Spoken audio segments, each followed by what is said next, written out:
Hi, this is Alex Dimarzo with Cole Chevrolet, and I'm bringing you today's Tuesday tip of the day. Deer season is here. Your chances of hitting a deer are going to be much more likely in the fall months, so be sure to follow these tips and make sure you're safe out on the road. Making sure that your headlights are in good mechanical condition is crucial to being able to see the deer between the sunset and sunrise hours.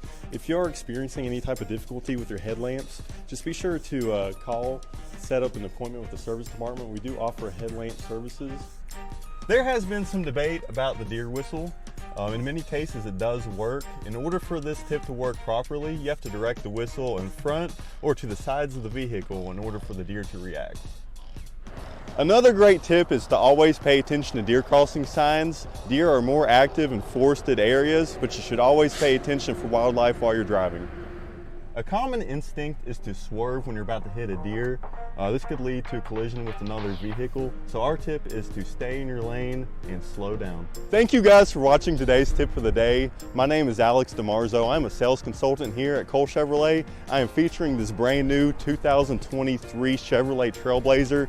Come see me and take advantage of this December sales event we have going on. And be sure to schedule your next service appointment at colechevy.com and check back next week for more tips and tricks.